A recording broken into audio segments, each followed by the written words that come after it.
Dobro jutro in lep pozdrav vsem skupaj.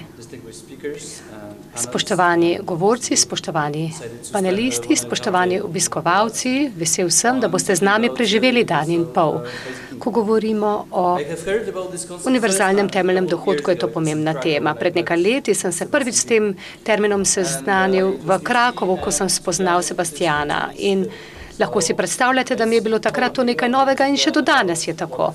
Zato vam ne bom govoril, zakaj pravzaprav gre, kaj to je, kajti gre za vprašanje, ki ga moramo nasloviti našim ekonomistom in družbi kot celoti. Živimo namreč v času gospodarskih težav in mislim, da imamo številni med nami občutek, da so pred nami morda že obsežne socialne spremembe, ki se nanašajo na ekonomske spremembe in posledično tudi tehnološke spremembe, oziroma usmerjajo jih tehnološke spremembe.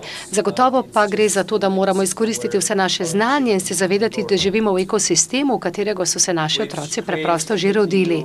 To pa ustvarja popolnoma nov kontekst okolja, v katerem živimo trenutno.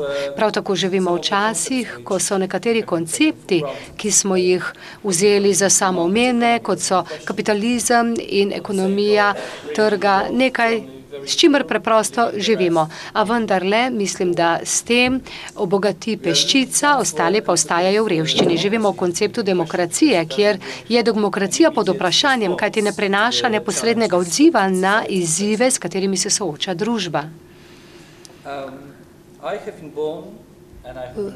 Rodil sem se in odraščal sem na Poljskem v času komunizma.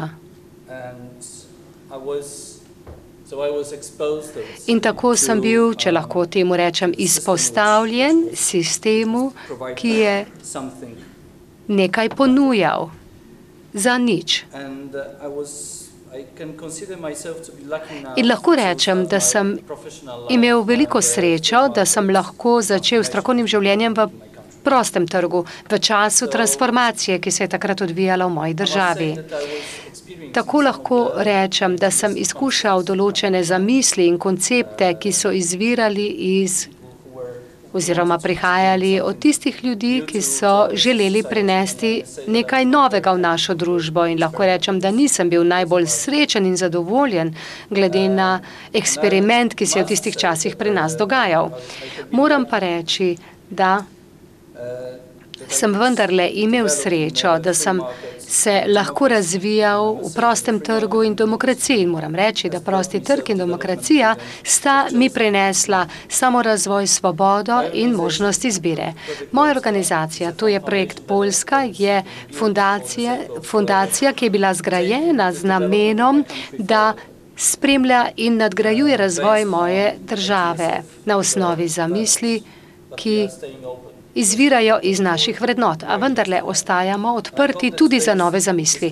Upam, da bo današnja razprava na temo univerzalnega temeljnega dohodka, da bo prispevala k mislim tistih, ki so razvili ta koncept in da se bo odzvala na izzive, s katerimi se soočamo kot posamezne družbe in kot evropska družba. Upam, da bo razprava predstavljala navdih za to, kaj lahko naredimo drugače in bolje, da bomo lahko še bolj izpolnjeni kot človeška bitja. Hvala lepa.